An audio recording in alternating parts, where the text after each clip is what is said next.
تو قرآن مجید اللہ کی وہ واحد کتاب ہے جس کا ایک سرا دستے قدرت میں ہے اور ایک سرا ہمارے پاس ہے۔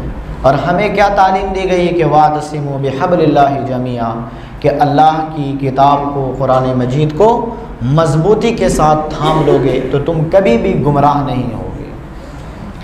بلکہ مولا علی رضی اللہ تعالی عنہ سے ایک روایت مروی ہے، وہ فرماتے ہیں کہ اللہ کے رسول صلی اللہ علیہ وسلم قرب قیامت کا تذکرہ کرتے ہوئے ارشاد فرمایا اور کہا کہ اے میرے صحابہ، تمہارے اوپر قیامت کے قریب بڑے بڑے فتنے برپا ہوں گے، یعنی آئے دن ایک نیا فتنہ برپا ہوگا۔ اب میں اور آپ ہوتے تو ہم یوں سوال کرتے ہیں کہ وہ کیسا فتنہ ہوگا، کیوں ہوگا، کدھر سے اٹھے گا، یہ ہمارے سوال ہوتے جس سے عمل کا کوئی بھی نتیجہ نہیں نکلتا ہے۔ لیکن صحابہ نے کیا سوال کیا، یا رسول اللہ صلی اللہ علیہ وسلم، اس فتنے سے بچنے کا علاج کیا ہوگا؟ فتنے تو اٹھیں گے لیکن اس فتنے سے بچنے کا علاج کیا ہوگا، طریقہ کیا ہوگا؟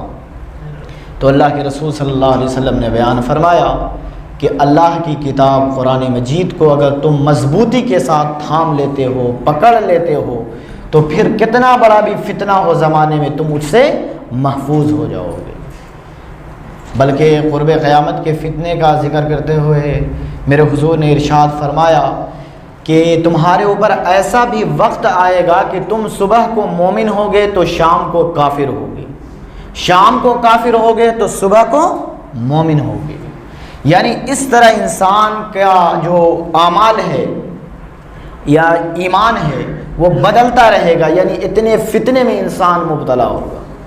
آج دیکھیں نا، وہ ملعون کیا نام ہے اس کا، وسیم رضوی، جس نے قرآن کی 26 آیات کو لے کر کورٹ کے اندر عرضی پیش کی ہے کہ ان 26 آیات کو قرآن سے نکال دیا جائے، اور وہ کہتا ہے کہ یہ آیات جو ہیں ٹیررزم کی طرف انسان کو اکساتی ہیں۔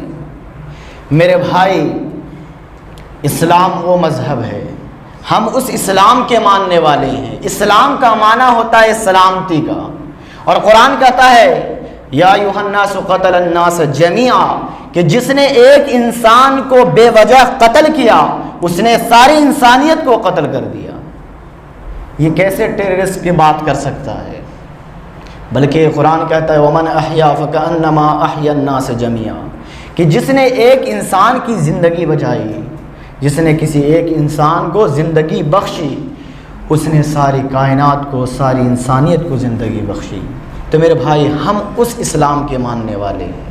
لوگوں نے قرآن کو سمجھا نہیں ہے، بلکہ جس مذہب کے میں اور آپ ماننے والے ہیں، میرا مذہب تو یہ کہتا ہے، میرا اسلام تو یہ کہتا ہے کہ تم راستے سے گزر رہے ہو، کوئی پتھر پڑا ہو اس کو ہٹا دیتے ہو، تمہیں صدقے کا ثواب دیا جاتا ہے۔ راستے میں کانٹا پڑا ہوا ہے، اگر تم کانٹے کو دور کر دیتے ہو تو تمہیں صدقے کا ثواب دیا جاتا ہے۔ تو ہم اس اسلام کے ماننے والے ہیں۔ میرے بھائی، ایسا ہوتا ہے کہ جب ہم مقابلہ نہیں کر سکتے ہیں، ہم جب کسی کا مقابلہ نہیں کر سکتے ہیں تو ہماری زبان جو ہے پھر گالی اور گلوچ بکتی ہے، پھر ہمارا مقدر گالی اور گلوچ بن جاتا ہے۔ آپ دیکھا نا، اس سے کچھ ایک سال قبل ناروے کے اندر قرآن مجید کو جلانے کی سازش کی گئی اور آگ لگانے کی سازش کی گئی۔ تو میرے بھائی، جب ہم مقابلہ نہیں کر سکتے ہیں، قرآن نے تو کھلا چیلنج پیش کر دیا وَإِن كُنتُمْ فِي رَيْبٍ مِّمَّا نَزَّلْنَا عَلَىٰ عَبْدِنَا فَأْتُوا بِسُورَةٍ مِّن مِّثْلِهِ، کہ تمہیں اگر ایسا لگتا ہے کہ یہ کتاب جو ہے اللہ کی نازل کردہ کتاب نہیں ہے، تمہیں اس کتاب میں شک لگتا ہے، تو تم اس کے مثل ایک صورت ہی بنا کر دکھا دو، معاملہ حل ہو جائے۔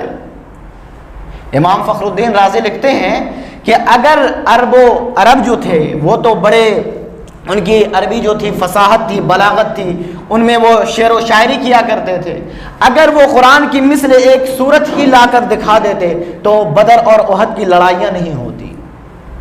تو قرآن نے کھلا ہوا چیلنج کیا ہے وَإِن كُنتُمْ فِي رَيْبٍ مِّمَّا نَزَّلْنَا عَلَىٰ عَبْدِنَا فَأْتُوا بِسُورَةٍ مِّن مِّثْلِهِ، کہ اگر تمہیں واقعی شک لگتا ہے قرآن میں تو قرآن کی مثل ایک صورت ہی بنا کر دکھا دو۔ پھر قرآن نے کہا، کیا کہا، فَإِن لَّمْ تَفْعَلُوا وَلَن تَفْعَلُوا، تم نہیں لا سکتے، تم کبھی بھی نہیں لا سکتے ہو۔ اور اگر تم پھر مقابلے میں آؤ گے تو کیا ہوگا؟ وَاتَّقُوا النَّارَ الَّتِي وَقُودُهَا النَّاسُ وَالْحِجَارَةُ، اللہ تم سے جہنم کو بھر دے گا جو قرآن کے مقابلے میں آئے گا۔ اور میرے بھائی 26 آیات کی بات ہو رہی ہے نا، قرآن کا ایک زبر بھی نہیں ہٹایا جا سکتا ہے۔ آپ پرنٹ سے ہٹا سکتے ہیں جو پریس کے اندر چھپائی ہو رہی ہے، کیا آپ مسلمانوں کے سینے سے قرآن کو ہٹا سکتے ہیں؟ اللہ نے تو وہ حفاظ کرام کے سینوں میں قرآن کو محفوظ فرما دیا ہے، اور دنیا کے اندر آپ کو ایسے ایسے حفاظ ملیں گے جو قرآن کو والناس سے الٹا پڑھیں گے تو الف لام میم تک پہنچ جاتے ہیں۔ اللہ نے اتنی مہارت دی ہے، اتنا ٹیلنٹ دیا ہے، تو آپ کو ایسے ایسے حفاظ دنیا میں موجود ہیں جو الف لام میم سے شروع کرے تو والناس پہ بھی ختم کر دیتے ہیں۔ آپ پریس سے ختم کر دیں، کہ ہمارے سینے سے مٹ سکتا ہے قرآن؟ انشاءاللہ کبھی بھی نہیں ہوگا۔ تو میرے بھائی، اور اللہ رب العالمین نے قرآن میں ایک جگہ کیا بیان فرمایا، بڑی خوبصورت بات کی، انا نحن نزلنا الذکر وانا لہ لحافظون، کہ ہم نے قرآن کو نازل کیا ہے اور ہم نے اس کی حفاظت کی ذمہ داری لی ہے۔ قرآن کو ہم نے نازل کیا ہے اور اس کی حفاظت کا ذمہ بھی اللہ رب العالمین نے اپنے اوپر لیا ہے۔ قرآن میں سے ایک زبر کو بھی نہیں ہٹایا جا سکتا ہے، ایک زیر میں بھی حرف نہیں دیا جا سکتا ہے۔ تو قرآن اللہ کی وہ واحد کتاب ہے جو تمام کتابوں پر فوقیت حاصل رکھتی ہے۔ دنیا کے آپ بڑے سے بڑے مصنف کو پڑھ لیں تو جب آپ اس کی کتاب کو شروع کریں گے یا آخر میں پڑھیں گے تو یہ اس بات کو لکھتا ہے بڑا سے بڑا مصنف کہ میری کتاب میں اگر کوئی بھی چھوٹی بڑی غلطی ہو تو مجھے اطلاع کر دیں، انشاءاللہ آئندہ ایڈیشن میں اس کی اصلاح کی جائے گی۔ لیکن جب آپ قرآن کھولتے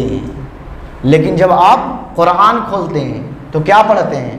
الف لام میم ذالک الکتاب لا ریب فیہ، یہ وہ کتاب ہے جس میں کوئی شک ہی نہیں۔ ذالک الکتاب لا ریب فیہ، یہ وہ کتاب ہے جس میں شک نام کی کوئی چیز نہیں ہے، یہ بے عیب کتاب ہے، یہ لا ریب کتاب ہے۔ قرآن کہتا ہے اگر غلطی ہے تو نکال کر دکھاؤ۔ دنیا کا بڑا سے بڑا مصنف کہتا ہے کہ غلطی ہے تو مجھے اطلاع کرو، قرآن کہتا ہے غلطی ہے تو نکال کر دکھاؤ۔ ذالک الکتاب لا ریب فیہ، یہ وہ کتاب ہے جس میں کوئی شک ہی نہیں ہے، یہ بے عیب کتاب ہے، یہ پاک کتاب ہے۔ لیکن اس کتاب کا تقاضا کیا ہے؟ یہ کتاب ہم سے چاہتی کیا ہے؟ آپ دنیا میں بڑا کچھ خریدتے ہیں، اے سی لیتے ہیں، فریز لیتے ہیں، موبائل خریدتے ہیں، اس کے ساتھ ایک چھوٹی سی کتاب دی جاتی ہے، اس میں اس چیز کو یوز کرنے کا طریقہ بتایا جاتا ہے کہ اس کو اس طرح یوز کیا جاتا ہے۔ تو اللہ تبارک و تعالیٰ نے اتنا خوبصورت انسان بنایا ہے اور قسمیں کھا کے فرمایا والتین والزیتون وطور سینین وہذا البلد الامین، 4 قسمیں کھانے کے بعد کیا فرمایا؟ لقد خلقنا الانسان فی احسن تقویم، کہ ہم نے سب سے خوبصورت انسان کو پیدا کیا۔ یعنی زیتون کی قسم کی اور طور پہاڑ کی قسم کی گئی اور انجیر کی قسم کی گئی، وہذا البلد الامین، اور نبی علیہ السلام کے شہر کی قسم کی گئی، اور اس کے بعد کیا فرمایا؟ لقد خلقنا الانسان فی احسن تقویم، کہ سب سے احسن، سب سے سونا، سب سے پیارا اگر ہم نے کائنات میں بنایا ہے کسی کو وہ حضرت انسان ہے۔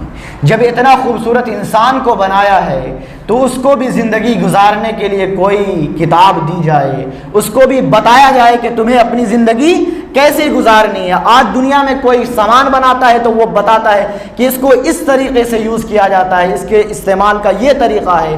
تو اللہ رب العالمین نے جب اتنا خوبصورت انسان بنایا تو اس کو زندگی گزارنے کے لیے قرآن دیا۔ یہ انسان کو بتاتا ہے کہ زندگی کیسے گزاری جائے، نکاح کس طرح کیا جائے، اپنے رشتہ داروں کے ساتھ کیسا سلوک کیا جائے، فلا تقل لہما اف، اپنے والدین کے ساتھ کیسا سلوک کیا جائے، والدین سے بات کس انداز سے کی جائے، یہ قرآن بتاتا ہے۔ یا ایھا الذین آمنوا سے کسے خطاب کیا جا رہا ہے، کسے بولا جا رہا ہے؟ یا ایھا الناس، ساری انسانیت کو خطاب کیا جا رہا ہے۔ لیکن آپ نے کبھی قرآن کو کھولا، آپ یا ایھا الناس نہیں پڑھتے، آپ اپنے آپ کو ایمان والا مانتے ہیں نا کہ ہم ایمان والے ہیں، ہم کلمہ گو ہیں، ہم نبی علیہ السلام کے دامن سے وابستہ ہیں۔ تو کبھی آپ قرآن کھول کے آپ دیکھتے نا کہ قرآن میں کتنی جگہ یا ایھا الذین آمنوا آیا ہے، اور اللہ ہم سے کیا کلام کر رہا ہے، اللہ ہم سے کیا باتیں کرنا چاہ رہا ہے۔ میرے بھائی، اگر آپ کا کوئی بڑا قریبی دوست ہو، آپ کے دل کا بڑا قریب ہو، اور اگر وہ آپ کو کوئی خط لکھے اور وہ خط عربی میں ہو اور آپ عربی نہ جانتے ہوں، تو کیا وہ آپ خط لے کے اس کو یوں ہی ڈال دیں گے؟ آپ تو یہ دیکھنا چاہیں گے کہ میرے دوست نے کیا لکھا ہے۔ اگر آپ کو سمجھ نہیں آ رہا ہے تو کسی سمجھدار انسان کے پاس جائیں گے، تعلیم یافتہ کے پاس جائیں گے کہ بتاؤ اس میں کیا لکھا ہوا ہے، کوئی خوشی کی خبر ہے یا کوئی غم کا پیغام ہے۔ آپ بے چینی کے عالم میں ہوں گے، آپ کے اندر ایک اضطراب ہوگی، ایک کیفیت کا عالم ہوگا کہ میرے دوست نے مجھے کیا خط لکھا ہے۔ تو آپ یہ جاننا چاہیں گے تو اللہ رب العالمین نے اپنی کتاب کے اندر ہم سے کیا خطاب کیا ہے، ہم اس کو سمجھنے کی کوشش